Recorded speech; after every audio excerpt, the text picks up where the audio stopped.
Sometimes you'll see that spelled Muslim. That's okay. That's just a transliteration, variation, and there's a little differences from one dialect to the other. Don't worry about that. Likewise with the Quran.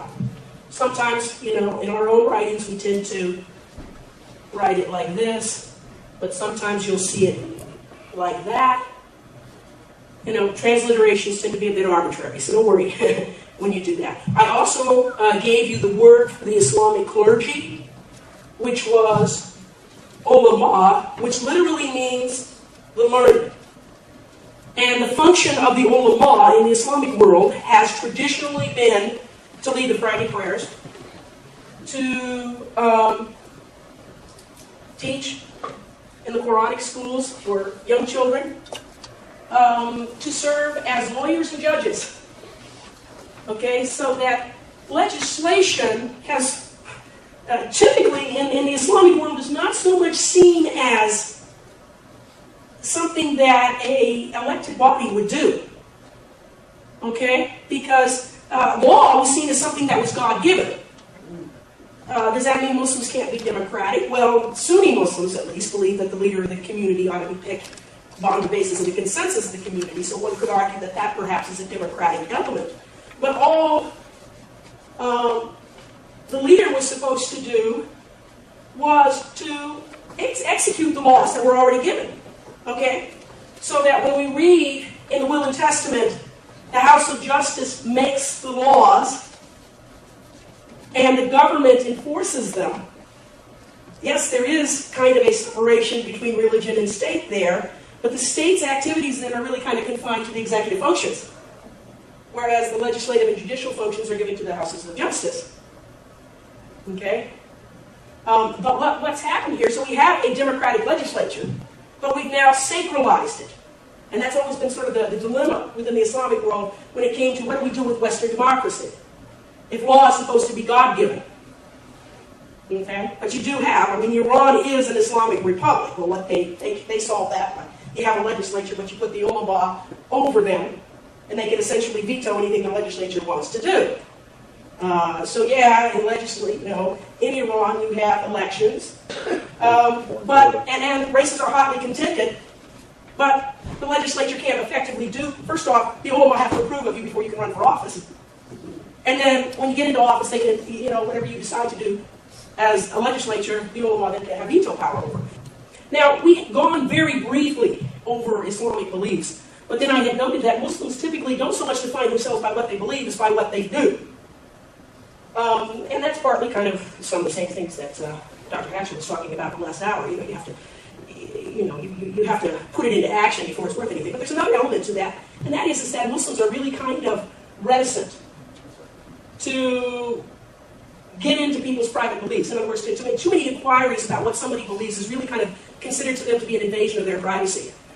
There's a story how in the middle of a battle, there was one Muslim who went after this guy and in this battle to kill him, and the guy spit him in the face. At the last minute he was about ready to kill him. The guy said, "La ilaha illallah Muhammad Rasulullah." No God is there but the God, and Muhammad is the prophet of God. Well, Muslim killed him anyhow. And Muhammad said, how could you kill somebody when they had the name of God on their lips? And he said, well, Muhammad, he was just doing that so I wouldn't kill him. Muhammad said, and when you were busy cutting his throat, did you open up his breast so that you could see what was inside his heart? Now that does in some ways come up to this issue of forcible conversion. I did say that the purpose of a jihad is not to convert people to Islam, but there also is a belief amongst Muslims that of course that's common Christians too, to Baha'is to a certain extent, that when you receive a new revelation, all of your prior sins are forgiven. Perhaps the difference between Christianity and Islam on this point is that Muslims would make the distinction between a sin and a crime. Okay, so all your crimes can in some cases be forgiven that way upon conversion as well. That of course might bring with it its own set of problems. When I went through I started to give you the what we call, at least in Sunni Islam, it's called the 5 pillars of Islam. And for this purpose, I'm going to use kind of the Sunni as the standard, because when you're talking about pillars with the Shiites, it can get really, really complicated. And sometimes it depends on which ayatollah you're talking to. Whereas it's much more straightforward. amongst the Sunnis. But the first one I told you was the Declaration of Faith. La ilaha illallah Muhammadan Rasulullah. The reason I said it that way, I said no God is there but the God. A lot of times I'm reading the books. There is no God. But I always put the no back first. And Mr. Kamal reminded me about why I translated that way. It's because the very first word is la, no. And there's a place in the writings so that the Muslim declaration of faith is in some ways a negation. No God is there but the God. And there is a place in Wings, I think it is, where Baha'u'llah says that in this day, the word of negation has been replaced by the word of affirmation. Every Baha'i tablet begins with the words, Huwa Allah, except the Persians pronounce it Huwa Allah, which literally means He is God. Okay, so anyhow, we have the Declaration of Faith. Of course, Muslims pray 5 times a day. So they have their obligatory prayers, okay? The word for Arabic for that is salat. The Persian would be namaz. Those are, I'll write that down for you. So, I'll write them all down. We got 5 pillars here, right? 5 pillars. The Declaration of Faith is called the Shahada, okay? Ashhadu I bear witness that there is no God but God. And then you have salat, or namaz, depending on whether you want to speak Persian or Arabic. Okay? Namaz means something like, salat means to prostrate yourself. Namaz means something like necessary. Okay? And when in the Baha'i faith we say that, and of course the Muslim practice, at least for men, is that you say these prayers in congregation. Women, there's more encouragement for them to say it individually. They can't go to the mosque, depending on which mosque it is, but often they have to stand behind the men so the men don't get distracted. Or be in a separate room or something like that. And of course we have our own namaz, which we say individually. But I do want to point this out because there's a lot of confusion about the prohibition of congregational prayers in the Baha'i faith. It's not any prayer that you can't say in congregation, it's the namaz you can't say in congregation. Okay? It doesn't say anything about munajat, just a personal prayer. But a obligatory prayer should not be said in congregation. So, some people say, well, can we sing the remover of difficulties together? Of course you can. Just don't let it become a ritual. Don't let it become something that everybody sort of feels impelled to do. That's a different sort of thing. Okay. The other one would be fasting. Rosé. Muslims, of course, fast between sunrise and sunset for the month of Ramadan, which, of course, lasts roughly 30 days. Okay. Now, of course, they're on a lunar calendar, which means their year is shorter than the solar year. So one month, the month of Ramadan might be in December, in which case it's rather short. And another time it might be in the middle of summertime, which can get awful hot and awful long after a while. So also, sunrise to sunset is defined a little bit more strictly than we tend to do in the Baha'i faith. It's from the time you can distinguish a white thread from a black thread. And I do know some Baha'is that do it the same way. I just had a refugee that came over, and he was a little surprised that we were eating when there was a glimmer of light outside. But I said, wait a minute, the white thread? And he said, wait, the white thread and black thread. And I said, that's Quran, it's not Baha'i. But in any case, so the third then would be fasting. And the second is almsgiving. Zakat, as it's often called. Zakat is mentioned in the Aqdas as well. As in Islam, it's not necessarily specified. Zakat is a tax to the poor, or to charities, and religious foundations in many cases. It's often understood to be about 2.5% of your income. Okay? Now, Shiites pay something that's equivalent to our huquq too. They have something called qobs, which would be like 20% of your capital gain, as we do in the Baha'i faith. But zakat is 2.5% of your income, typically, is what it does. Now, some states like Pakistan, the state tries to take upon itself the responsibility for collecting zakat, but that, because Pakistan has both Sunnis and Shiites, that can cause, they found that caused more problems than they wanted to deal with. So I think they eventually dropped that idea. In any case, the fifth pillar would be the Hajj, the pilgrimage. Okay? Every man, if they're able, at least once in their lifetime, ought to go on pilgrimage to Mecca.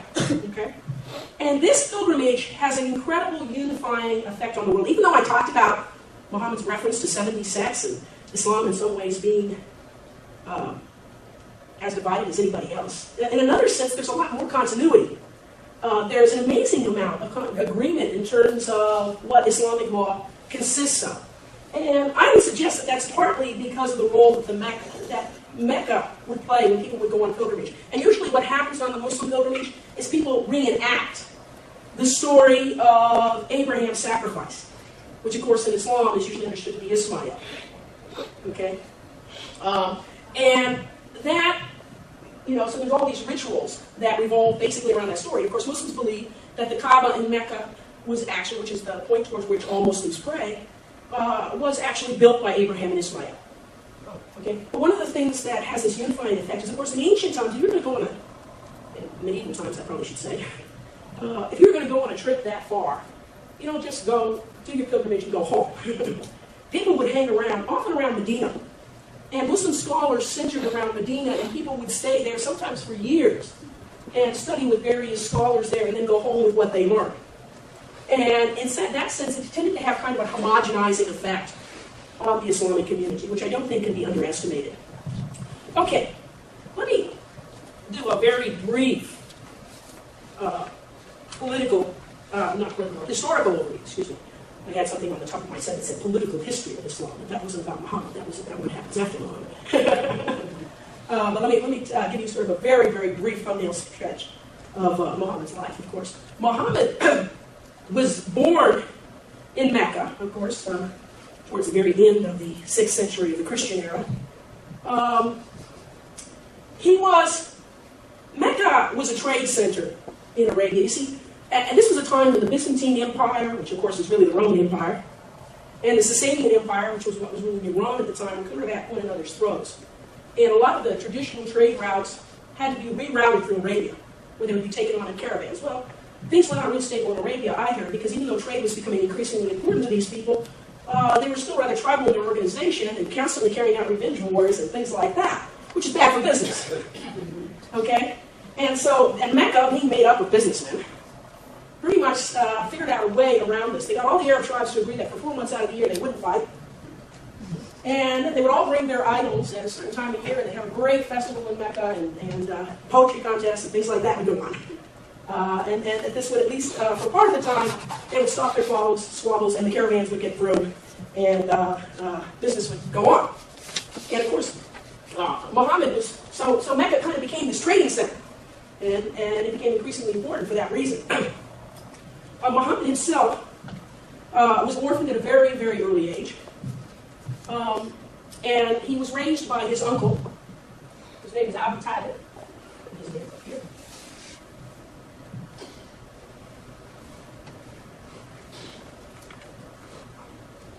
And like most boys his age, he probably spent his boyhood herding goats.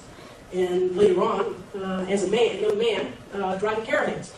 Okay? And he began to work for a very wealthy widow by the name of Khadijah. Okay, and Khadijah was so impressed with this young man that she proposed to him. He was about 40 years at the time, he was 25. And he accepted, they got married. It was, by all accounts, it was a very happy marriage. It produced 4 daughters. And of course, actually, it relieved Muhammad of having to run the caravans all the time. Now he could sort of direct things, but also sort of turn his attention, I guess you could say, to spiritual matters. And he used to go out into the mountains outside of Mecca and pray and meditate. Of course, most of the people of Mecca were pagans. They worshipped all kinds of gods. But there were some people in Mecca, they were familiar with the stories of the Bible and whatnot, because they had Jews and Christians in their midst. And that was sort of part of their repertoire, and they had sort of this legend that they did go back to Abraham and whatnot. And some of these people called themselves Hanifs, that actually believed in the revelation that had been given through God through the Bible, but they didn't consider themselves either Jews or Christians. And it seemed Muhammad was kind of associated with those folks. But one of these days when he was out on the mountaintop, he had a vision where he sees the archangel Gabriel, Jabril as you would call him in Arabic. And Jabril says to him, read, Qara. That's where the word Quran comes from. Qara, read, also means to recite. Okay? A lot of people outside of the West don't quite understand about reading silently. Reading is an oral activity in many respects. In tone, right?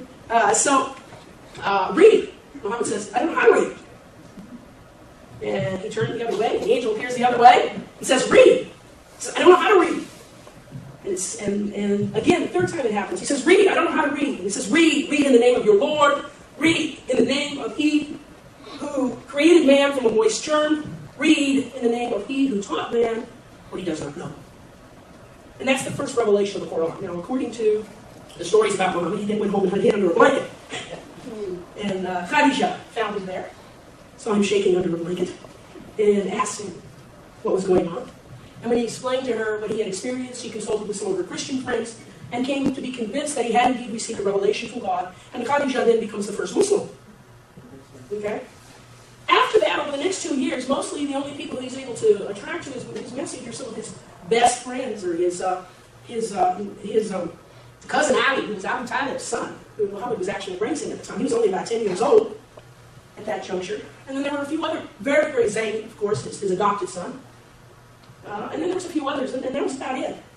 But very soon afterwards, Muhammad began to attract some of the younger men in Mecca who were rather disturbed about the social disparities in Meccan culture, about the extremes of poverty and wealth that were found there at the time.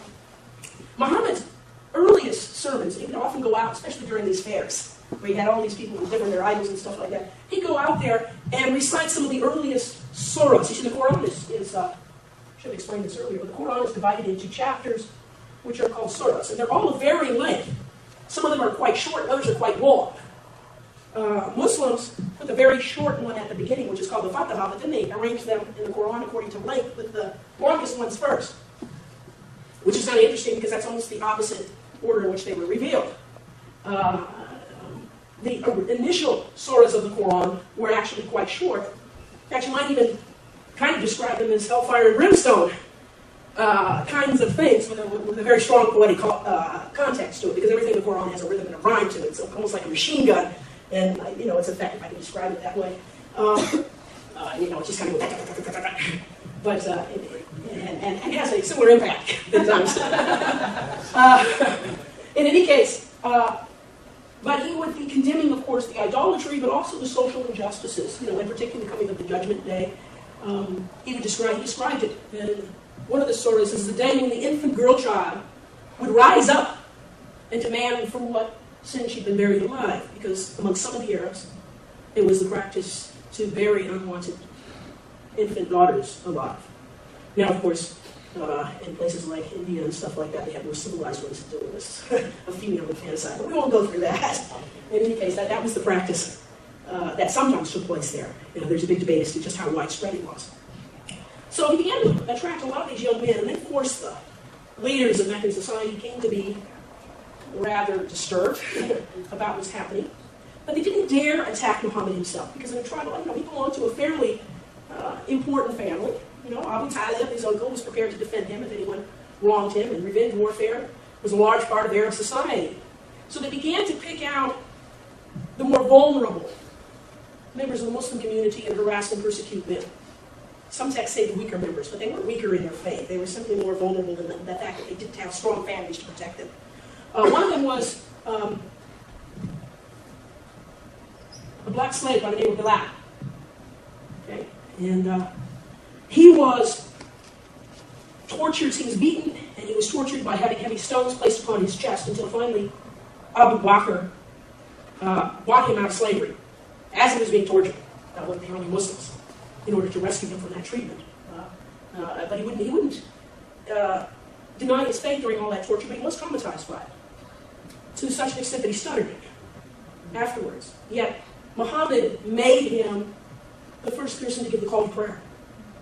Okay? And as a result of his stutter, and of course, part of his stutter was that he would always pronounce the letter Seen as Sheen. And Baha'u'llah refers to that in the Epistle to the Son of the Wolf, that the sheen of the stammering tongue of Bilal was greater than the seed of the rest of the world. Okay? In any case, after this happens, Muhammad makes the decision that he needs to send out his followers, these more vulnerable followers to Ethiopia. where he said there was a just king who would do him no harm. That would commit justice to no one, injustice to no one. And so they went out there. And of course, the king of Ethiopia at the time was a Christian. Christianity was Ethiopia is one of the oldest Christian countries in the world. It was Christianized well before much of Europe was Christianized. Okay, so they go to the king of Ethiopia, but the Meccans have kind of followed them there. And they say, oh, these are criminals and riffraff, and please send them back to us. And the king calls them before them, and they give their own story and explain what Islam is really all about. And the king then draws a line in the sand with his cane, and he says, between your religion and my religion, there isn't this much difference. And there's no way I'm going to send these people back to you.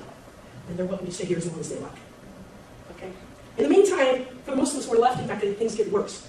They decide to basically kick them out of Mecca and make them live in the desert for the next 3 years and put a boycott around them, which of course could be deadly given the climate of the place that they were in. In fact, during that period is when Khadija ends up dying.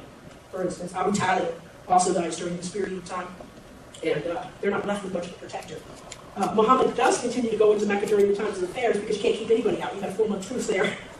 And he'll do his preaching. And some of the other people in Arabia are starting to be attracted. Most especially people who had lived in an oasis town a little ways off. It was called Yathrib at the time. May have actually been founded by Jews. Arabs didn't much like farming. But they began to farm, and Arabs began to farm as well. So they had a sort of mixed population of Jews and Arabs there. But the Arabs couldn't help but notice that the Jews seemed to fight a lot less amongst themselves. And when Muhammad began preaching a religion that seemed very much like what the Jews had, but it was in Arabic, seemed aimed towards Arabs, they were very much attracted to it. And so they invited Muhammad to come to Medina and serve as their governor. And they agreed that they would accept Islam if he would come. So he began to slowly send his followers out. He was about the last one to leave. That movement from Mecca to Medina in Islam is called the Hijra. Okay? H-A-J-R. Okay? Hijra means for the immigration. And it marks the beginning of the Muslim calendar. It occurred in the year 622 AD. That's an interesting thing about when you begin a calendar. We begin the Baha'i calendar with what event? The Declaration of the Prophet. You begin the Christian calendar with the birth of Christ. What does, and you begin the Muslim calendar with the Prophet running away? What's going on here? Well, first off, let's go back to the Christian calendar. What is it saying about Christianity to place the calendar with Jesus' birth? The beginning of the new age. What does it say? What does it say about the significance of that event? It's focusing, I think probably it's fair to say, on the person of Jesus. Right? Yeah. When you say that, it's focusing on, Christians have all kinds of disagreements about all kinds of things. If you've ever been around and lived in different parts of the country, as I have, you know how many differences there are. One thing they can all agree on is the centrality of Jesus, right? Okay? And that's expressing this. What is central about this event? Well, when Muhammad goes from Mecca to Medina, it is the beginning of the first Muslim community. So the birth of Islam begins with the foundation of a community. That again, I think, underlies the emphasis on community versus individual here. Okay? That I think is very important for what the vision of Islam was. Okay? Anyhow, it's during this period of time that we do it, like I said, the longer stories are revealed that are more legislative in quality, because now he has to tell people how to live as Muslims. Okay? It's also the point of time where we have some wars taking place. The first one occurred when the Meccans decided to sell all the property of anybody who had immigrated to Medina, put it on a caravan, and send it off to Damascus. And Muhammad gave permission to the Muslims to attack that caravan and try to get their stuff back. Or actually what they were going to do was they were going to meet them at the wells. And then we have to go to water the camels. A place called Badr. Wells of Badr. And Muslims got there, they drank all their water, and then they filled up the wells, waiting for the caravan. The caravan never actually got there. They realized they were coming ahead of time. The caravan was diverted. But the Meccans sent their military out. The military was, of course, vastly superior to anything the Medinans had, yet the Medinans won a tremendous victory at that time. And later on, there's going to be another battle called Uhud, where again, initially the Muslims had the upper hand, and then they disobeyed Muhammad and they didn't keep the cavalry back. They thought they had them routed and left their posts. And catastrophe happened.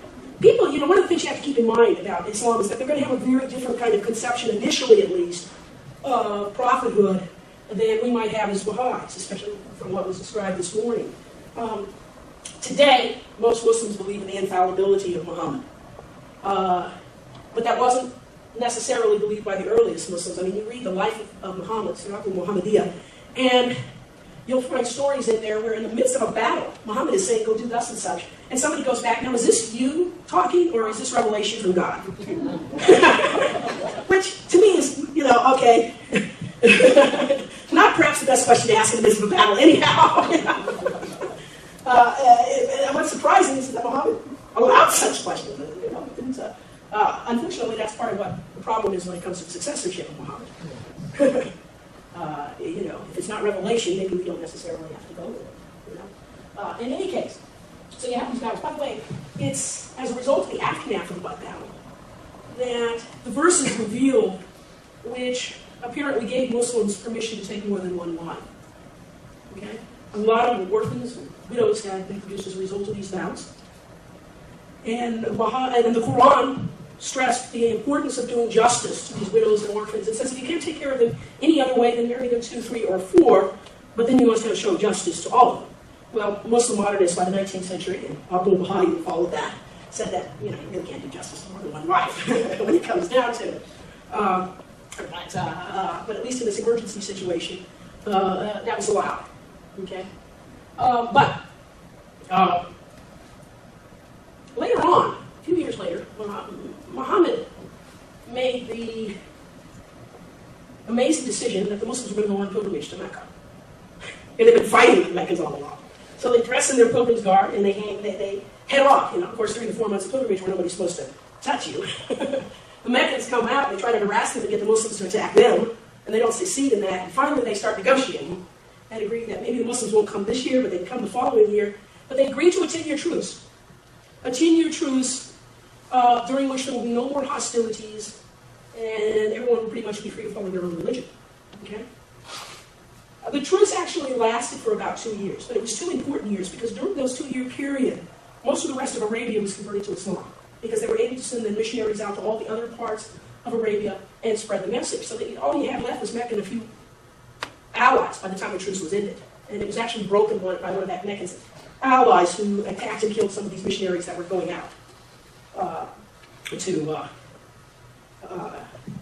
do this kind of thing. And so Muhammad got his forces together, which were by that time were about 10,000 strong, marched on Mecca, and the Meccans go, and realized exactly that they no longer had the rest of Arabia behind them. So they pretty much surrendered without a fight.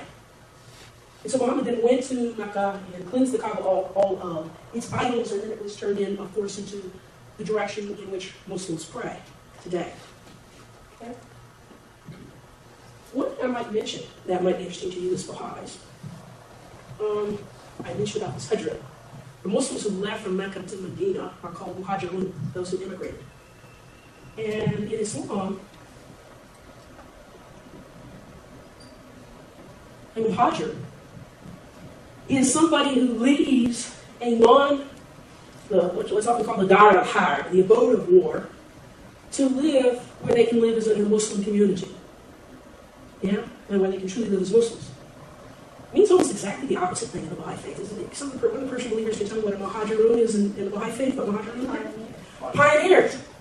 We leave bigger Baha'i communities in many cases and go out where there aren't any Baha'is in order to form a Baha'i community. It's kind of the expression of the kind of outward-looking way in which we go.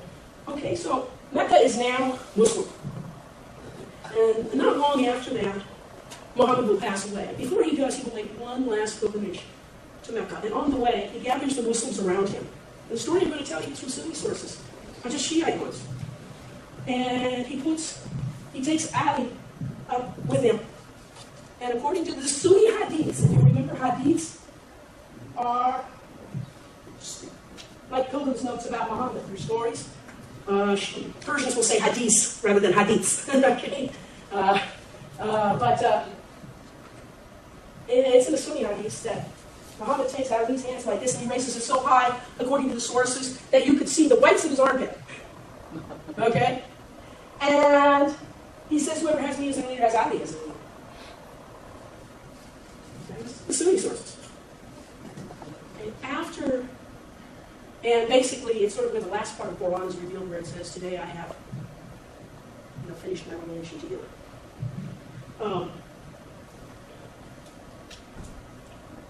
When Muhammad passed away, of course, that's not exactly what happened. I think it's not assumed the leadership of the Muslim community. You've probably heard the story that when he was on his deathbed, he asked for writing materials. Now, that is only found in the Shiite sources, Shiite hadiths. It's not found in the Sunni ones. The other one's found in the Sunni stories. And that Uthman would not bring them to him. But he says, but I think what he's reported as saying is interesting. We have God's book and we don't need anything more. That distinction that he would make between the revelation and the person of the prophet was very, very different. Okay, one thing you got to understand, by the way, that's kind of interesting, is the idea of a manifestation of God actually comes from Shiite Islam. Okay? And they applied it to imams, that term. And even during the Baha'i period, Qudus was seen as a manifestation of God, etc., etc. And you get some sense of that even in the God. That there is a place, for instance, where Hussein is referred to as a manifestation. And perhaps people that we might today call lesser prophets. I'm not sure where the shift happens, where manifestation is used exclusively to refer to those people who have the kind of station that Dr. Hatcher is referring to today. That's still a dilemma I'm studying. I know it's firmly in place by the time Abdul Baha assumes leadership of the community, because he has to say, I'm not a manifestation. I'm not a prophet. Whereas if you use the old Shiite definition, you might very well have included him. He uses the word suhoor, which means manifestation. Yeah. The Rasul is Arabic, isn't it? The Rasul, well, they're both Arabic. I mean, one thing you have to understand is Baha'u'llah's Persian is permeated with Arabic. Even when there are times in the Quran where he'll switch off completely to Arabic. But even his Persian is permeated with Arabic. Trying to get Arabic out of the Persian language is like trying to get Latin out of English. And you're an English professor, so you know. Can I ask a question? Is it a tradition, or is it in the Quran where Muhammad says, I give you two things, the Quran and my family? That's part of his last sermon, so it wouldn't be in the Quran itself. No, it wouldn't be in the Quran. There's nothing in the Quran that is written with Muhammad in the first person. Because everything in the Quran is God speaking to Muhammad. Okay, so there's no I language. So whenever anything is referred to of Muhammad saying, I, thus and such, it has to be a hadith. It has to be a hadith. Okay? Yeah. He never says, I am the God. Muhammad? Yes. Never says, I am the God. No, because like I said, there's no I language in the Quran, period. Because it's God speaking to Muhammad. Okay, that's the voice. That's always being used. You don't hear the word say. We have that in say, praise be to God, he is God. That is kind of the Quranic or Arabic equivalent to what you would find in the Bible when you say, thus speaketh the Lord. Okay? And it's sort of an order of, you tell these people, this is what you're being commissioned to tell them. Okay? and so that's the voice one hears in the Quran. You can find hadiths where Muhammad might very well make claims along those lines about himself. But the problem is that hadiths are so numerous. Those of you who have Ocean, you've got 10 volumes of hadiths there, and that's just one Sunni collection. And it doesn't have a hadith about the armpit that I relate. Well, one thing, search engines do that's a little bit different than, say, Rudy, which has you memorizing it. Search engines have you memorizing keywords, right? That's how, it's a whole different mentality behind it. In any case, so what happens when the prophet dies? Apis, who, by the way, of course, was married to Muhammad's eldest daughter, Fatima, goes off and sees the prophet's burial. And the Muhajirun are gathering in Medina to decide what should be done with the leadership of the community. And they decide to give the leadership to the eldest and most prestigious member of the community, Abu Bakr. He was indeed elder, okay, because he was the prophet's father-in-law. And he's only going to outlive the prophet by about 2 years, as a matter of fact.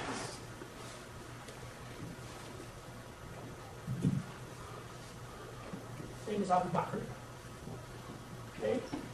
And then when Abu Bakr, before he dies, he appoints Omar as his successor. Now, why he was able to appoint Omar as his successor and they wouldn't allow the prophet to appoint his own successor, I'm not entirely sure. But that's the way it ended up. And then there was Uthman.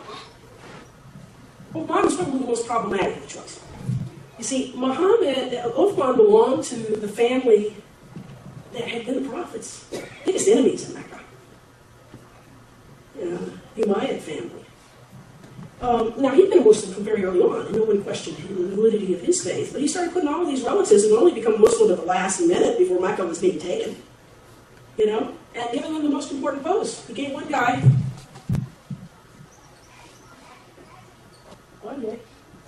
Muawiyah, with the Persians spelled with a V. They gave him the governorship of Syria, for instance. Okay, he was the son of Abu Sufyan and Hind the liver eater. Okay, she's called Hind the liver eater because after the Battle of Uhud, she ate. Women would often follow the men into battle, and then they would desecrate the remains. And she ate the liver of Muhammad's uncle after the battle. Hamza. Uncle Hamza. But, that's this guy's heritage here, okay? And they found it convenient to convert when Muhammad was on their doorstep. So now he's the governor of Syria, most important and most powerful province at the time. And a lot of people are unhappy, especially soldiers that didn't feel like they were getting their fair share of some of the lands that were conquered. Some came over from Egypt and said, look, this isn't right. And he said, well, come to me tomorrow, I'll fix it. Well, as it turned out, he gave an order for their execution the next day. They found out about that, so they sneaked up into a mosque and assassinated him. That was kind of shocking, because here Muslims are now killing one another. Right? But at this point, Uthman himself was picked by a committee, and the committee decided that after Uthman, Ali would get to be the caliph. Okay, the caliph was more or less the military leader, really. So now finally Ali gets to be the leader of the Muslim community, but it doesn't go unchallenged because everybody wants him to take revenge for Uthman's death. Not everyone, but Muawiyah does. He doesn't want to do that. He doesn't want to create any more disunity within the Muslim community. He doesn't want to, he understood that these are kind of special circumstances and whatnot. So Muawiyah ends up trying to declare war on Ali. And on the eve of the battle, Muawiyah's troops come out and they've got pages of the Quran on their end of their lances to signify that they wanted to be mediated by the word of God. And at first Ali was reluctant, and then finally he agrees. And so mediators are chosen. Well, what the mediators decided was that both Muawiyah and Ali ought to step down. Well, at this point, some of Ali's own followers rebelled. These people will come to be known as Kharijites, which means they kind of went outside. But it's interesting the rationality is that Ali, in agreeing to negotiate with Muawiyah, had committed a grave sin. He was willing to compromise with evil. And in being willing to do that, in committing such a grave sin, he had in fact become an apostate. And the penalty for apostasy in Islam, because of often mentioning the sides in the middle of the battle, was death. So they decided they're going to assassinate both Muawiyah and Ali. Unfortunately, they only succeeded in killing Ali, which leaves Muawiyah free to take control of the Islamic community. These Kharijites, and this principle, which they have, by the way, which is basically that a person, especially if they're a Muslim leader who commits a grave sin, is therefore an apostate who can be killed, was a position that both Shiites and Sunnis recognized to be a dangerous heresy. But it did persist for a long time. And some of these new Muslim revivalists that grow up in the 18th and 19th century, of which bin Laden is a successor to, have revived this idea. They have no historical connection with the Kharijites, but they've in fact adopted an awful lot of their ideas in that manner. Well, anyhow, so Muawiyah now ends up founding the first Muslim dynasty, which is the Umayyad dynasty. And those of you who have read some answered questions know that the Umayyads are identified by Allah with the beast in the book of Revelations. Okay? So that shows you how he thought of them. Of course, at this time, those people who will later come to be the Shiites. And the term Shiite literally meant party. Well, it was the party of Ali. Okay? Believe that now Ali's eldest son really was the rightful leader of the Muslim community, Hassan.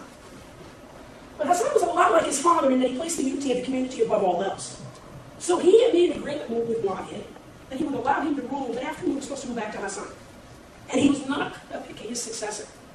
Well, in fact, what Muawiyah did is he managed to, according to Shiite accounts, he managed to have Hassan poisoned. Of course, it's the very nature of poisoning that's it's always difficult to prove. But in any case, he allowed his son then to come to the throne. Well, the son, Yazid, was worse than the father, okay? Muawiyah may not have been the most religious man in the world, but he was a competent ruler. Yazid was neither.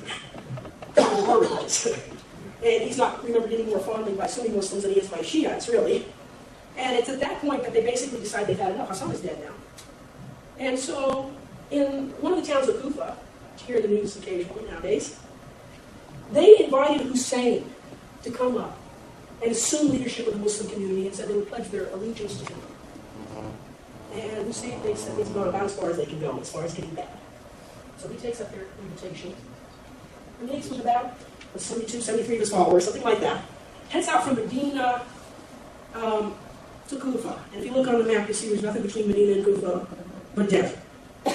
So they're walking for days in the desert. And by the way, that 73 included women and children. I mean, it was mostly family and close friends. That was it. It wasn't an army by any means.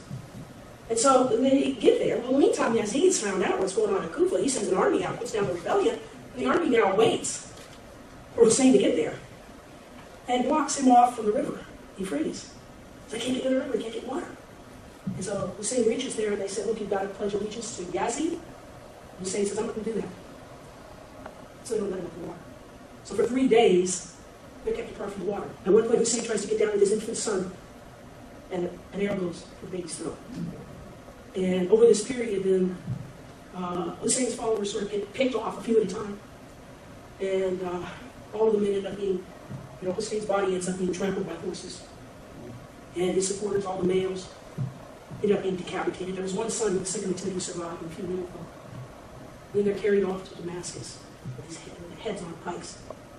And Hussein's head is thrown at the feet of the caliph Yazid. And Yazid picks up his staff. And he smashes Hussein's lips. There was a Quran in the audience, somebody who was a companion of the Prophet.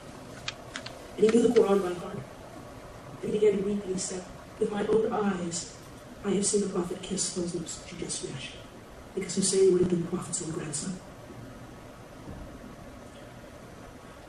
One difference that you should understand about Islam in comparison with Christianity is that Christianity takes 3 full centuries to get off the ground. Really is until the conversion of Constantine. The Roman Empire, as the Guardian correctly says, was only about 5% Christian at the time that Constantine converts. Only 5%. In those intervening years, those of you who are getting discouraged about the growth of the faith, Christianity on the average grew 4% a year. Wasn't that how spectacular? And so it endures 3 centuries of persecution before it finally becomes victorious in any kind of sense. Islam, on the other hand, achieves incredible things militarily almost from the beginning. I mean, we already talked about how in Muhammad's own lifetime, the whole Arabian Peninsula ends up becoming Muslim, and then after he dies, I didn't go into this, Muslims explode outside the Arabian Peninsula, end up completely conquering the Sasanian Empire. They take fully half of what was left of the Roman Empire at the time. They end up reaching all the way to Spain. Now, not everybody's become Muslim. Like I said, that takes another 3 centuries. But there is a sense that Islam has been marvelously successful, and maybe that proves that God's on our side. Well, what happens now when you see that these wonderfully successful Muslims now martyred the prophets of grandson? Doesn't it denote something's gone terribly, terribly wrong? And a lot of sensitive Muslims began to realize that. Okay, yeah? With the growth of Islam that you're describing, it was carried out by bad leaders, and so was it a convert by the sword family? No, the conversion much later. It's conquest by the sword, but it's not conversion by the sword. Was there any religious motivation? There's not much conversion during the Umayyad period. More conversion when basically the Abbasids come to power saying that they're going to avenge the martyrdom of Imam Hussein. And so Shiites think they're on his side, and the Abbasids end up taking over about 750 AD. And like I said, initially it was thought they were Shiites, and then they come to power, and of course they're certainly not going to give it to the 12 Imams, or anybody along their line of the rightful Imams.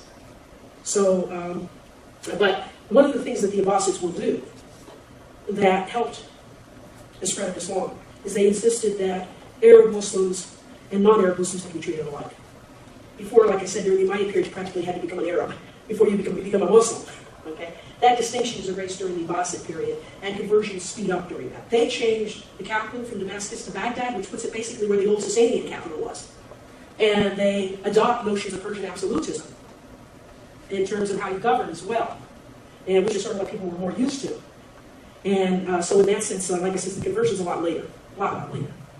And so we shouldn't assume that when we look at a map and we see, well, Islam spreads all over there, that means that people became Muslims all over. Simply means Muslims became a ruling class. Actually, these were corrupt leaders that were not conquered. They weren't not ready by scripture. All right, except for Omar II, we don't see much religiosity amongst the Umayyads. Yeah. Is there one book that you could recommend that gives us history that we could study what they tell us? Oh, well, there is Falusi's Muhammad in the Course of Islam is quite serviceable for that purpose, but it's long. Okay, all right, well, I need to really explain to you about the Shiites now, okay? Because what we, if you were to ask a Sunni what the difference between them and a Shiite is, they'd say it's all political. Because it involved what the leadership of the Muslim community would be. Well, they start out that way, but it's not what it becomes. Because there are some very profound theological differences, part of which comes out of this martyrdom of Imam Hussein. Because one thing you have to understand is that the martyrdom of Imam Hussein has the same intensity for Shiite Muslims as the Passion of Christ has for Christians. I mean, Mel Gibson hasn't got anything up on a Shiite. Okay? And it's given the same significance in terms of, Shiites believe that by identifying with the sufferings of Imam Hussein, that he will intervene with them on the day of judgment. So it has a redemptive quality to it as well. And they will go to extremes to identify with that. They have flagellation processions during the first 10 days of Muharram, which is where they commemorate, the month where they commemorate the martyrdom of Imam Hussein.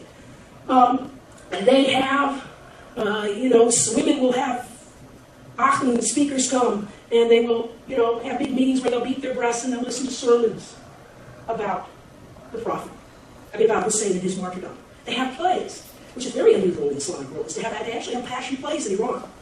And I think it's the only place in the Islamic world that you'll find that, because they're not sure how they feel about play acting in general. But these you would find.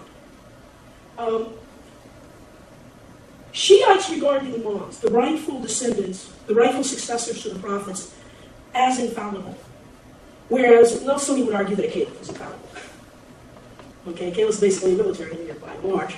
And he's good enough if he prohibits what God has prohibited and allows what God has allowed. In other words, if he enforces the Islamic law, the Sharia, they consider that good enough.